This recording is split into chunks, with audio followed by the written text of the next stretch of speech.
सरकार का hidden agenda है, ये छुपी ही नीति है और एक हथियार तैयार कर लिया है कि जब चाहे आपकी पेंशन बंद कर सकते हैं।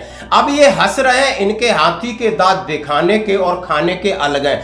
नहीं तो कल आपको उस प्रोविजन से वंचित कर सकती है, डिप्राइव कर सकती है। यदि इसकी जरूरत ही नहीं थी तो फिर क्यों आपने इतना अमेंडमेंट बनाया, क्यों आपने हड़कंप मचा दिया, पेंशन की टेंशन करोड़ों पेंशनर्स और सेवारत लोगों के बीच पैदा कर दिए। और सीधा सीधा कह रहे हैं, बिल्कुल कह रहे हैं और लोग कह रहे हैं कि 1 जनवरी 2026 से पहले सेवानिवृत्त होने वाले केंद्रीय सरकारी कर्मचारी 8वें वेतन आयोग के लाभ से वंचित हो जाएंगे। यह प्रश्न चिन्ह लगा। एक अखबार कह रहा है पेंशन को लेकर ऐसा क्या था जिससे टेंशन में आए करोड़ों पेंशनर, क्यों बुलानी पड़ी जेसीएम की बैठक। हाँ, जेसीएम की बैठक में सीधा सीधा कहा है यदि आपका इरादा ठीक है, आपकी नीयत ठीक है, तो नीति में परिवर्तन क्यों किया। नीति में परिवर्तन इसलिए किया कि ऐसा हो सकता है और आपने एक आर्टिकल उसके साथ ऐड कर दिया और ये टर्म्स ऑफ रेफरेंस में ऐड करेंगे। आप देख लेना, टर्म्स ऑफ रेफरेंस में 8वें वेतन आयोग में डालेंगे कि जब भी वेतन आयोग होगा तो उनके पास अधिकार होगा, सरकार के पास अधिकार होगा, तो यानी वेतन आयोग की सिफारिश से पहले, पिछले और आगे आने वालों का भेदभाव किया जा सके। इसलिए आप कहीं भी जाओ, कोर्ट जाओ, एजुटेशन करो, कोई सरकार पर फर्क नहीं पड़ेगा। क्योंकि जैसे सूत्र बताते हैं कि सरकार के पास काफी बड़ा खर्चा आ रहा है, यानी लाखों करोड़ों का जो खर्चा है उसको कम करने के लिए सरकार ने यह नीति बनाई है। इसको मैं आगे आपके साथ कवर करना चाहूंगा। दोस्तों, जैसा कि 1 जनवरी 2026 से पहले खबर कह रही है कि वित्त मंत्री निर्मला सीतारमण की बयान से एक भूकंप सा आ गया है। 8वें वेतन आयोग क्या 1 जनवरी 2026 से पहले और बाद के लाभार्थियों के बीच में अंतर पैदा हो जाएगा। ऐसा दावा किया जा रहा है कि केंद्र वित्त विधेयक 2025 के संशोधन के जरिए पेंशन भोगियों को 2 समूहों में बांट दिया गया है और इनके अंदर अंतर पैदा कर दिया गया है। मुख्य विपक्षी दल कांग्रेस को पेंशन नियमों में हाल ही में किए गए संशोधन के मामले में सरकार का छिपा हुआ एजेंडा नजर आ रहा है। हालांकि सरकार कह रही है कि संशोधन पेंशन नीतियों को मान्यता देने के लिए है। इनका उद्देश्य सिविल और रक्षा पेंशन भोगियों के लिए लाभों में बदलाव करना नहीं है।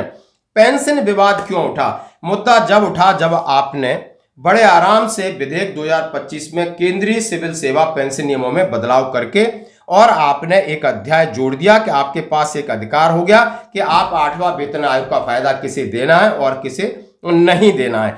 एटक की रिपोर्ट में कहा है कि लाखों पेंशन भोगियों के साथ विश्वासघात बताया, जबकि वेणुगोपाल ने इसे सरकार का छिपा हुआ एजेंडा बताया।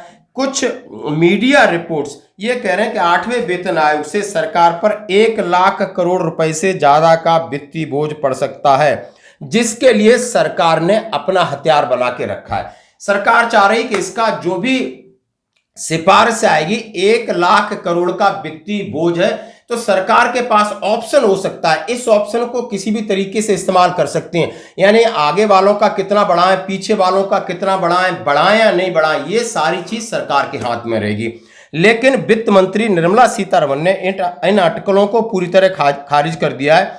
सीतारमण ने राज्यसभा में वित्त विधेयक 2025 विनियम 3 पर चर्चा का जवाब देते हुए कहा है कि पेंशन नियमों में हालिया संशोधन मौजूदा नीतियों का सत्यापन मात्र है और इससे सिविल या रक्षा पेंशन भोगियों को मिलने वाले लाभों में कोई बदलाव नहीं होगा। बार बार ये कह रहे हैं, लेकिन बात वही आती है, यानी मंजीत पटेल जी कह रहे हैं कि अब नेता हैं, इनकी बात का भरोसा, इनकी बात का और लात का कोई भरोसा नहीं है, कब पलट जाएंगे। ये कहते कुछ हैं, करते कुछ हैं। आप देखिए सीएम भगवंत मान परसों बेटी बोल रहे थे, सिर पे हाथ रखे थे, 4 दिन हो गए, कोई जवाब ही नहीं दिया। कहीं कहते इनका कोई धर्म नहीं है, इनका काम है मौके का फायदा उठाना और ये मौके का फायदा उठाने के लिए इन्होंने ये साजिश रची है। 8वां वेतन आयोग क्या है और इसका प्रभाव क्या है? सरकार ने जनवरी 2025 में 8वें वेतन आयोग की मंजूरी दी और उससे टर्म्स ऑफ रेफरेंस से पहले एक बड़ी मुश्किल पैदा कर दी है, जिसमें सारे पेंशन भोगियों को टेंशन हो गई है। अमर उजाला कह रहा है और इसके साथ अमर उजाला कह रहा है कि पेंशन की टेंशन हो गई कि आगे क्या बढ़ेगा या नहीं बढ़ेगा। यानी जैसे ही जेसीएम की बैठक हुई, तमाम जेसीएम के नेता सरकार से, डिपार्टमेंट ऑफ एक्सपेंडिचर के सचिव से मिले, उन्होंने सारी बातों को ये कहा कि टर्म्स ऑफ रेफरेंस में जोड़ा जाए कि 12 साल का कम्यूटेशन पीरियड है वो कर दिया जाए, 5 साल पेंशन बढ़ा दी जाए, जो फैमिली मेंबर्स की यूनिट है उसमें माता पिता को जोड़ दिया जाए, पुराने ढांचे को नए ढांचे बना दिए जाए, अकाउंट फॉर्मूला में थोड़ा बदलाव करिए, नई चीजें डालिए जो नई रिक्वायरमेंट है। ऐसा तो सरकार कर नहीं रही है। सरकार हर जगह फिल्टर और कैंची लगाती है। इसी को लेकर आपने देखा होगा कि अभी बहुत सारे केंद्रीय कर्मचारी संगठन है डीए बढ़ोतरी और 8 वेतन आयोग को लेकर सरकार की बातों का भरोसा बिल्कुल भी नहीं कर सकते, क्योंकि सरकार मेजा थपथपाती है और अपनी प्लानिंग के साथ काम करती है। उसको किसी की चिंता नहीं, अपनी कुर्सी की चिंता है, अपने बजट की चिंता है, अपने फाइनेंस की चिंता है, और इसी को लेकर कर्मचारियों में यह चिंता बैठ गई। जैसा कि पिछले सप्ताह संसद में वित्त विधेयक के बाद काफी करोड़ों लोग टेंशन में आए। स्टाफ साइड की तरफ से जेसीएम की बैठक में शिवगोपाल मिश्रा, गुमान सिंह, श्री कुमार भोसले, शंकर राव, रूपक सरकार ने भाग लिया। श्री कुमार के मुताबिक वित्त विधेयक को लेकर पेंशनरों के मन में भय हो गया, सरकार को उसे दूर करना चाहिए और इसके लिए नोटिफिकेशन जारी करें।